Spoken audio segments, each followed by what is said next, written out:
Right then guys, Mark 5 Cortina. A 2-litre gear Cortina was the car that I wanted. And then, but then as I got nearer to sort of 15, 16, that moved on to an XR3i. And do you know what? I never did get round to having me Cortina. Not Mark 5. No, never did. All I wanted was a 2-litre gear Cortina. Yeah, Mark 5. One of the first cars that I drove, full stop really, was a Mark 4 Cortina in bright red. And I used to drive that around the garage and around the yard and everything when I was about, I don't know, 12 or 13. Doing handbrake turns and donuts in. No, Nan caught me in something else. This was later on. And I can remember now, my dad who sat in there coming out and saying, just keep the dust down, Dave, just keep the dust down. Because I was playing about in the back garden, in the backyard, should I say. Cortina wouldn't have been particularly old at the time. But anyhow, there you go. There she is. South African import, obviously. The clue is the number plates to start with, and then the V6, 3-litre lump in there. Now, as far as I'm aware, they never put a 3-litre in, if the badge and everything's correct, in the UK spec cars. The biggest one, as far as I'm aware, was the 2.28. I think, did they put a 2.8 in them? Can't think now, you know, it's gone, isn't it? It's crazy, isn't it? But you guys will know exactly what it is. But look how sound. It's the first time I've looked around it with you lads. Look how sound that is. Wow, that is sound, isn't it? Look at chassis legs and inner wings on that. And I don't think that's had a wing on there. I think that's original wing on there, and I think that's could well be original wing and that on there. But look how good it is down here. That's absolutely mint, is that? You're not going to find a straighter one there. There's your badges. I can't know if they were supplied as knockdown kits or whether there was actually a factory over there. I'm not sure. Start her up, Jack, while we've got the old video running. Yeah. How many? 32. Oh, yeah. I tell you what, you won't find a better one in underneath that bonnet. The arch is good. Oh, blimey, yeah.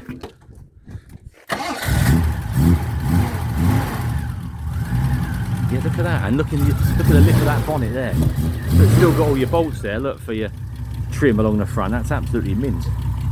As Jack just rightly pointed out, they're lovely, they are. You can feel all the steel. And the same on the back. There is no filler in there.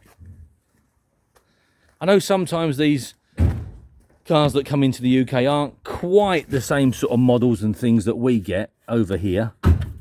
Just been rolled, that arch, I dare say, for the wider wheels on that one. Didn't feel the other one. I don't think that's been rolled. Has that been rolled, Jack? I didn't feel it has. No, it hasn't, that one. The other one has. They're not quite the same models, are they? You know, as far as I'm aware, prove me wrong, we didn't have a 3-litre GLS option in the UK. But what you do get is the most solid shells. Really good shells. Tell you what, I haven't seen as good a Mark 5 shell for a long time. Since I was probably 13 and driving one around the yard. Even the light's working in there, look. It's good underneath. Is it good underneath? It looks it. Headlining's good, inside's nice. These are solid. Door cards are good. Yeah, very good. Well, you come down and have a look, guys, but I don't think you're going to find a better Mark 5 shell. I really don't. That's exceptional, that. That really is. There's your RSA, South African tax disc. We've already covered underneath the bonnet. You might as well pop that down then, Jack, so I can have a quick look just at the top side.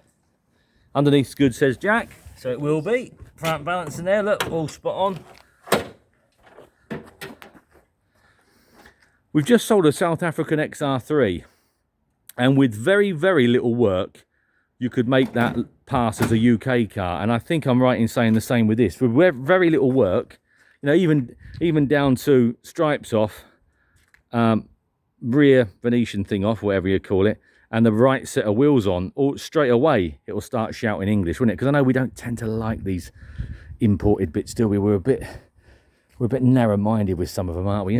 South African car. No, I'd much rather have a rotten UK car.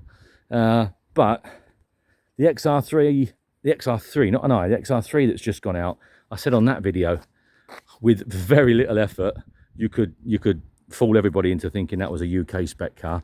And the same could be said for this. You could very easily turn that into like a 3-litre S, couldn't you? I know it's a 3-litre GLS, but you could we had S's over in. I don't think we had GLS's. Anyway, I'll waffle no more, guys. It's a really good shell.